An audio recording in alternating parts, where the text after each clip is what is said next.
बिस्मिल्लाहिर्रहमानिर्रहीम। अस्सलामुअलैकुम अज़ीज़ तलबा। नेक्स्ट टॉपिक है हमारा वेव वाइंडिंग। सबसे पहले वेव वाइंडिंग की डेफिनेशन को देखते हैं। ऐसी वाइंडिंग जिसमें एक कॉइल की एक साइड एक पोल मसलन एन पोल के ज़रिए असर आती हो और इसी कॉइल की दूसरी साइड अगले पोल मसलन एस पोल के ज़रिए असर आती हो और इस साइड को हम अगले पोल के ज़रिए असर आने वाली कॉइल की पहली साइड से जोड़ दें तो इस वाइंडिंग को हम वेव वाइंडिंग कहते हैं। ऐसी वाइंडिंग जिसमें एक कॉइल की एक साइड किसी एक पोल मसलन एन पोल के ज़रिए असर आती हो, इसी कॉइल की दूसरी साइड अगले पोल मसलन एस पोल के ज़रिए असर आती हो और इस साइड को अगले पोल के ज़रिए असर आने वाली कॉइल की पहली साइड से जोड़ दिया जाए तो इसे हम वेव वाइंडिंग कहते हैं। ये जी वेव वाइंडिंग की डेफिनेशन थी। अब हम वेव वाइंडिंग को इस पिक्चर की मदद से, इस फिगर की मदद से समझते हैं। अब इसके अंदर अगर आप देखें तो इसके अंदर मैं इसको ये कह देता हूँ कि ये जो है ये कॉइल नंबर 1 है हमारी, ठीक है, और आगे जो ये कॉइल दिखाई गई है ये हमारी कॉइल नंबर 2 है, ठीक है। इस पिक्चर में अगर आप देखेंगे तो इसमें कॉइल नंबर 1 मुकम्मल कंप्लीट तौर पर दिखाई हुई है, जबकि कॉइल नंबर 2 जो है वो हाफ दिखाई गई है, ठीक है। यानी पूरी पिक्चर के अंदर अगर आप देखेंगे तो हमें क्या मिल रहा है, यहाँ पर 1.5 कॉइल दिखाई गई है, ठीक है, 1.5 कॉइल दिखाई गई है। पहली कॉइल मुकम्मल दिखाई गई है और दूसरी कॉइल का आधा पोर्शन दिखाया गया, आधा पोर्शन स्किप कर दिया गया, ठीक है। अब इसमें देखें मैंने डेफिनेशन में ये कहा था कि ऐसी वाइंडिंग जिसमें एक कॉइल की एक साइड, ठीक है, या एक साइड, अब ये कॉइल नंबर 1 है, इसकी साइड नंबर 1 ये वाली है, यहाँ पर मैं 1 लिख देता हूँ, ठीक है जी, ठीक है। ऐसी वाइंडिंग जिसमें एक कॉइल की एक साइड किसी एक पोल मसलन एन पोल मैंने कहा था एन पोल के ज़रिए असर आती हो, ठीक है, तो यहाँ पर मैं एन पोल लिख देता हूँ क्योंकि ये एन पोल के ज़रिए असर आ रही है, ठीक है, ये एन पोल के ज़रिए असर आ रही है, ठीक है। और फिर मैंने क्या कहा था बाद में कि इसी कॉइल की दूसरी साइड जो है वो अगले पोल, अब इसकी दूसरी साइड ये है, यहाँ पर मैं इसकी दूसरी साइड पर 2 लिख देता हूँ, ठीक है, ये इसकी दूसरी साइड है। अगला पोल, अब ये एन पोल है तो इससे नेक्स्ट पोल कौन सा होगा, तो ये एस होगा, ठीक है। तो दूसरी साइड जो है अगले पोल के ज़रिए असर आती हो और ये जो साइड है जिसकी मैं बात कर रहा हूँ, इस साइड को अगर हम अगले पोल के ज़ेरे असर, यानी कि यहाँ पर जिसके ये ज़ेरे असर आई है ना एस के, इससे अगले पोल की मैं बात कर रहा हूँ अब यहाँ पर, ठीक है, तो अगले पोल के ज़ेरे असर आने वाली कॉइल की पहली साइड से जोड़ दिया जाए। अब ये देखें यहाँ पर हमने इन दोनों को जोड़ दिया जहाँ पर मैं सर्कल लगा रहा हूँ, ठीक है। कॉइल नंबर 1 की जो दूसरी साइड है जहाँ पर वो ख़त्म हुई है उस साइड को हमने नेक्स्ट पोल के ज़रिए असर आने वाली कॉइल के साथ जोड़ दिया, ये मैं कह रहा हूँ इसके अंदर। तो इस तरह की वाइंडिंग को हम क्या कहते हैं, वेव वाइंडिंग कहते हैं। अब यहाँ पर ये जो दूसरी साइड है कॉइल नंबर 1 की दूसरी साइड है वो एस पोल के ज़रिए असर आ रही है, तो एस पोल है तो इससे नेक्स्ट पोल कौन सा होगा, जाहिर बात है वो एन होगा, 2 ही पोल होते हैं एन और एस, ठीक है, नॉर्थ पोल होगा। तो इस तरह डेफिनेशन को दोबारा रिपीट करते हैं। ऐसी वाइंडिंग जिसमें एक कॉइल की एक साइड किसी एक पोल मसलन एन पोल के ज़रिए असर आती हो और इसी कॉइल की दूसरी साइड नेक्स्ट पोल या अगले पोल मसलन एस पोल के ज़रिए असर आती हो और इस साइड को हम नेक्स्ट पोल के ज़रिए असर आने वाली, मतलब कहने क्या है, ये जो एस पोल है ना इससे मैं नेक्स्ट पोल की बात कर रहा हूँ, ठीक है, और इस साइड को नेक्स्ट पोल के ज़रिए असर आने वाली कॉइल की पहली साइड से जोड़ दे तो इस तरह की वाइंडिंग को हम वेव वाइंडिंग कहते हैं।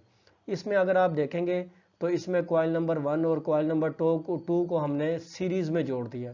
इस तरह हम वेव वाइंडिंग को सीरीज़ वाइंडिंग भी कह सकते हैं, ठीक है। वेव वाइंडिंग हमेशा प्रोग्रेसिव होती है, प्रोग्रेसिव का मतलब जो हमेशा आगे की तरफ चलती है, दोबारा पीछे नहीं आती, ठीक है। इस तरह हम इसको क्या कहते हैं जी, सीरीज़ वाइंडिंग भी कहते हैं और इसको वेव वाइंडिंग कहते हैं। अगर आप इसकी कॉइल की शक्लें देखेंगे ना तो कॉइल की शक्ल इस तरह वेव की शक्ल की तरह की बन रही है, तो इसलिए हम भी इसे वेव वाइंडिंग भी कहते हैं।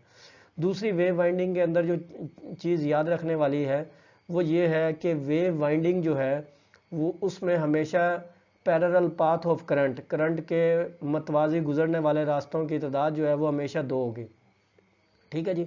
करंट के मतवाजी रास्तों की तादाद कितनी होगी, 2 होगी।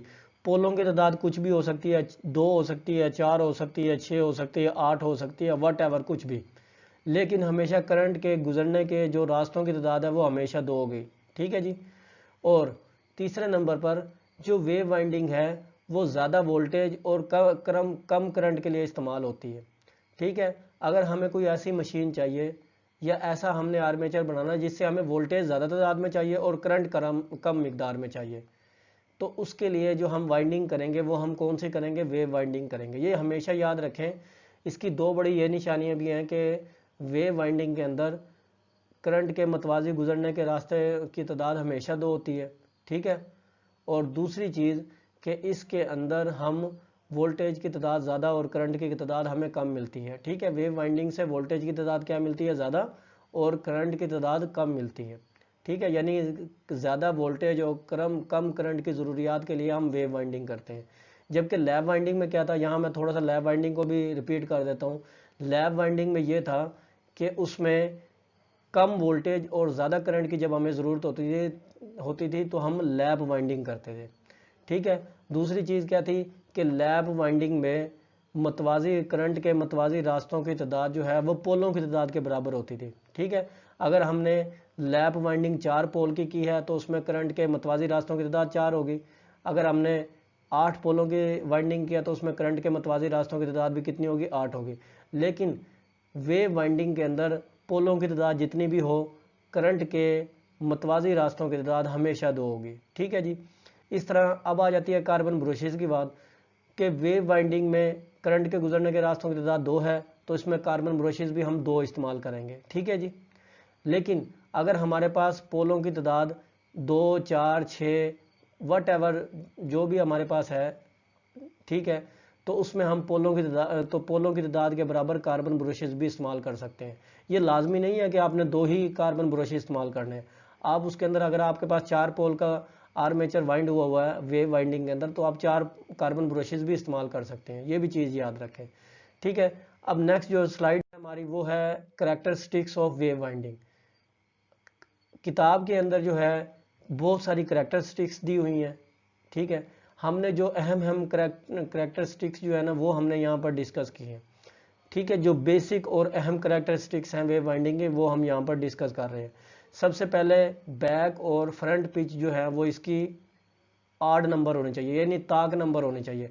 मसलन बैक और फ्रंट पिच जो है वो क्या होनी चाहिए, 1, 3, 5, 7, 9 इस तरह होनी चाहिए, ठीक है। आड नंबर इसकी जो है फ्रंट और बैक पिच होनी चाहिए, ये चीज़ इसकी सबसे अहम है। दूसरे नंबर के ऊपर फ्रंट और बैक पिच इसमें बराबर भी हो सकती है। जैसे अगर आप यहाँ पर देखेंगे तो यहाँ पर मैंने YF = YB लिखा है, ठीक है। एक शर्त ये भी है। दूसरा इसकी क्या कंडीशन हो सकती है कि YF फ्रंट पिच बराबर है YB बैक पिच +-2, ठीक है। तो ये दोनों शर्तों में से कोई एक शर्त हो सकती है इसके अंदर।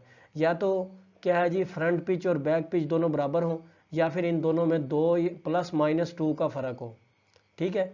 यानी कि यहाँ पर जो मैंने इक्वेशन आपको लिखी हुई दिखाई है कि YF का मतलब फ्रंट पिच, ठीक है, Y का मतलब पिच और F का मतलब फ्रंट, Y का मतलब पिच और B का मतलब बैक, +-2, ठीक है। यानी कि बैक पिच में से +2 कर दो या -2 कर दो वो बराबर होगा फ्रंट पिच के। इसका मतलब ये है कि अगर आपके पास एक पिच हो ना तो आप उससे दूसरी पिच इसकी मालूम कर सकते हैं, ठीक है जी। अगर आपके पास क्या हो, अगर आपके पास फ्रंट पिच हो या बैक पिच हो, दोनों में से कोई एक पिच हो तो आप उससे दूसरी पिच मालूम कर सकते हैं। तीसरे नंबर पर जो अहम खसूसियात है इसकी कि कम्यूटेटर पिच YC बराबर है YA के। अब YA यहाँ पर एवरेज पिच है। लैब वाइंडिंग के अंदर मैंने एवरेज पिच का फार्मूला भी आपको बताया है कि YA = YF + YB/2, ठीक है। यानी कि YF + YB/2, ठीक है। दोनों को जमा करके हमने 2 पे डिवाइड कर दिया तो हमारे पास एवरेज पिच आ गई है। तो वेव वाइंडिंग के अंदर कम्यूटेटर पिच जो होगी वो हमेशा एवरेज पिच के बराबर होगी, ठीक है। चौथे नंबर के ऊपर एवरेज पिच जो है वो हमेशा एक इंटीजर होगी, यानी कि एवरेज पिच जो है वो 1, 2, 3, 4 इस तरह हो सकती है। कभी भी एवरेज पिच जो है वो 2.3, 2.5 या 4.5 इशारिया में एवरेज पिच इसकी नहीं होगी, ये चीज़ याद रखनी है। इंटीजर का मतलब ये होती है मुकम्मल अदद होगी। पाँचवें नंबर पर रिजल्टेंट पिच जो है वो किसके बराबर होगी, वो YB + YF के, ठीक है। यहाँ पर F नहीं लगाया हुआ तो यहाँ पर क्या हो जाएगा कि फ्रंट पिच और बैक पिच जब दोनों को जमा करेंगे तो हमारे पास रिजल्टेंट पिच आ जाएगी, ठीक है। Front pitch plus back pitch दोनों पिच का जो सम होगा वो हमारे पास YR यानी रिजल्टेंट पिच के बराबर होगी। अब इसके अंदर अगर आप ये देखें छठा जो इसकी करैक्टरिस्टिक्स जो है वो क्या है कि even number of pole pair. देखें जी, पेयर ऑफ पोल किसको कहते हैं? जब दो पोल इकट्ठे हो जाते हैं तो हम उसको पेयर कहते हैं। ठीक है, समझ आ गई? किसी भी मशीन के अंदर एक पेयर भी हो सकता है, दो पेयर भी हो सकते हैं, लेकिन जब एक पेयर वाली मशीन होगी तो उसके अंदर दो पोल होंगे, जो दो पेयर वाली मशीन होगी तो उसके अंदर चार पोल होंगे, ये याद रखें। ठीक है, even number of pole pair जो होंगे तो उसके लिए दो कंडीशन बन जाती है। पहले नंबर पे the number of coil must be odd. ठीक है, तो उसके अंदर जो हम कॉइल यूज़ करेंगे तो वो हमेशा ताक नंबर में कॉइल होंगे, यानी 1, 3, 5, 7 इस तरह करके वो कॉइलों की तादाद होगी। एक तो नहीं होगी, लेकिन फिर भी मैं बता रहा हूँ आपको कि आड नंबर है, क्योंकि आड में एक आता है इसलिए मैंने एक का नाम भी ले दिया। ठीक है, the number of commutator segment must be odd, तो उसके जो कम्यूटेटर सेगमेंट की तादाद होगी वो भी हमेशा क्या होगी? आड होगी। ये हमेशा याद रखेंगे, जितने आपके वाइंडिंग के अंदर कॉइल होगी उतने आपके कम्यूटेटर सेगमेंट होंगे। तो ये जी वेव वाइंडिंग के कुछ अहम खसूसियात थी, अहम और बेसिक, बुनियादी भी और अहम खसूसियात थी जो हमने यहाँ पर डिस्कस की। नेक्स्ट वीडियो तक इजाज़त दीजिए। अल्लाह हाफिज़। Thank you very much.